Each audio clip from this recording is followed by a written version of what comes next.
क्रिस्त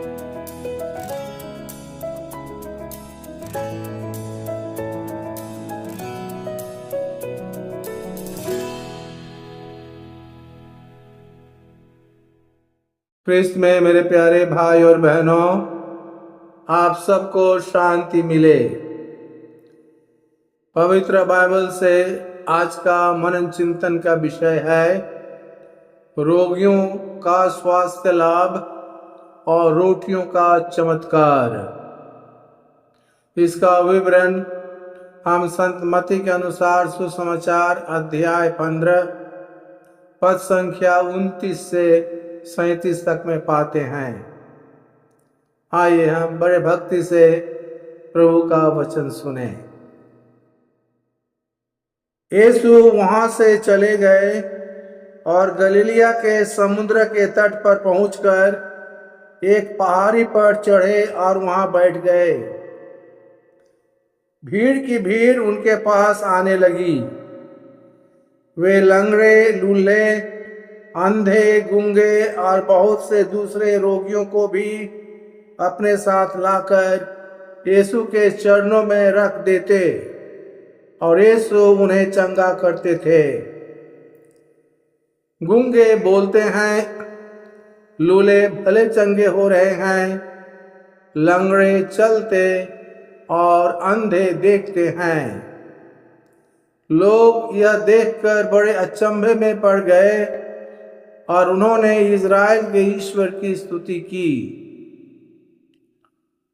यीशु ने अपने शिष्यों को अपने पास बुलाकर कहा, मुझे इन लोगों पर तरस आता है। ये 3 दिनों से मेरे साथ रह रहे हैं और इनके पास खाने को कुछ भी नहीं है। मैं इन्हें भूखा ही विदा करना नहीं चाहता। कहीं ऐसा ना हो कि वे रास्ते में मूर्छित हो जाए।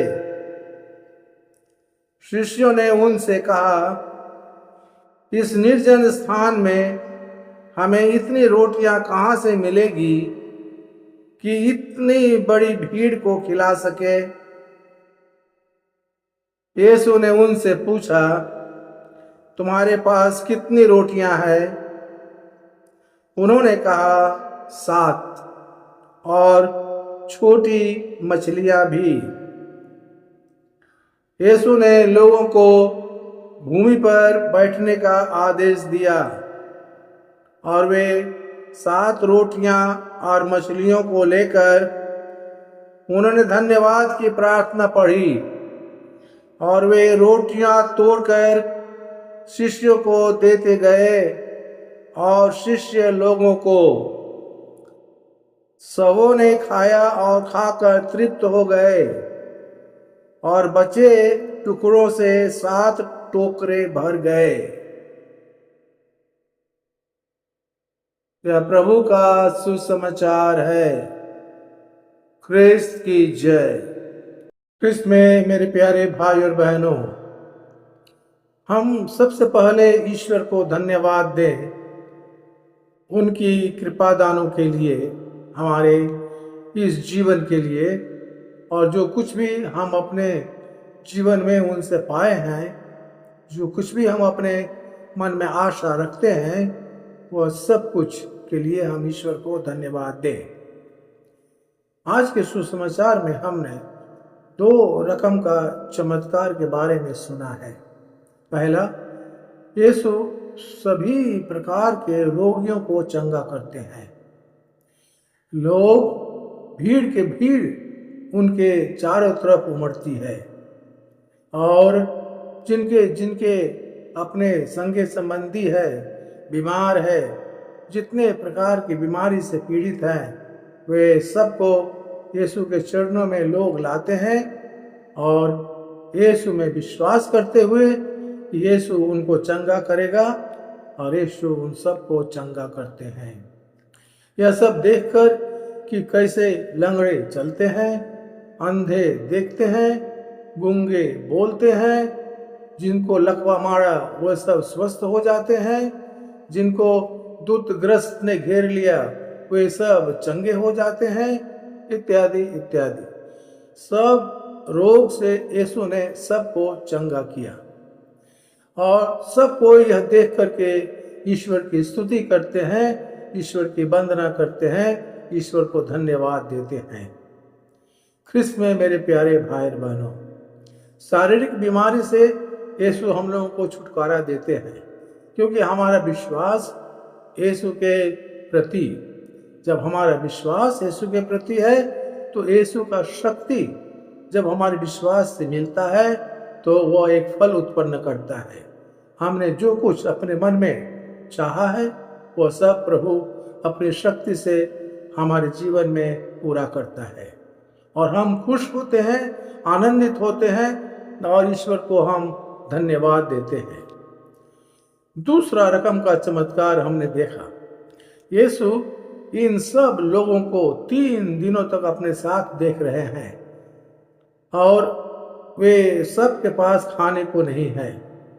और यीशु अपने शिष्यों को बुला करके कहते हैं कि मैं इन लोगों को अपने साथ 3 दिनों से देख रहा हूँ, इनके पास खाने को कुछ नहीं है।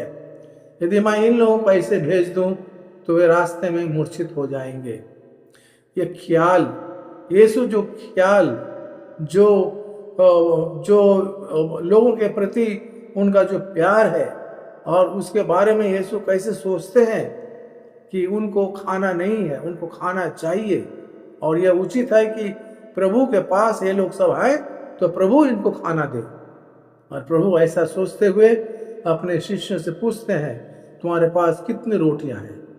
और वे कहते हैं 7 रोटियां हैं और कुछ मछलियां हैं। और यीशु ख्रिस्त उनसे 7 रोटियां और 2 मछलियों को लेकर के धन्यवाद की प्रार्थना पढ़ते हैं, ईश्वर की ओर उठाते हुए प्रभु को समर्पित करते हैं और उसको तोड़ करके शिष्यों को देते हैं और शिष्य लोगों में बांट देते हैं। इस प्रकार हमने देखा कि 4000 लोग इन 7 रोटियां और कुछ मछलियों से पेट भर खा लेते हैं और उससे जो बच जाता है उन सब टुकड़ों को जमा करके 7 टोकरे भर लिए जाते हैं। ख्रिस्त में मेरे प्यारे भाई और बहनों, यीशु ख्रिस्त जो रोटियों के साथ मछलियों के साथ चमत्कार किया, ये हमारे शारीरिक पेट भरने के लिए, शारीरिक भूख को मिटाने के लिए। लेकिन और एक भूख है जो आत्मा का भूख है। वो आत्मा का भूख ईश्वर से ही मिल सकता है, अर्थात हम ईश्वर को अपने जीवन में आने के लिए मजबूर करते हैं अपने प्यार से, अपनी आस्था से, अपनी भक्ति से, अपने विश्वास से। और जब यीशु हमारे जीवन में आते हैं तो सब कुछ होता है जो ईश्वर चाहते हैं और जो हम चाहते हैं। इसीलिए प्यारे भाई और बहनों, हम सबको देखना है, शारीरिक रूप में हम जैसे स्वस्थ रहना चाहते हैं, आध्यात्मिक रूप में भी हमें स्वस्थ रहना होगा। और उसके लिए हमें प्रभु में विश्वास, भरोसा, प्रेम और आस्था रखना होगा और सब कुछ उनको समर्पित करना होगा, जिससे कि प्रभु जो चाहे हमारे जीवन में करे और एक दिन हमें स्वर्ग का सुख प्राप्त हो जाए। तो आइए हम प्रभु से प्रार्थना करें, उनसे आशीष की कामना करें। ईश्वर के पिता, हम तेरा धन्यवाद करते हैं, तेरी महिमा, तेरी प्रशंसा करते हैं। तूने अपने लोगों को कितना प्यार करता है प्रभु, तू उनके बारे में सोचता है, उनका ख्याल रखता है, उनकी परवाह करता है।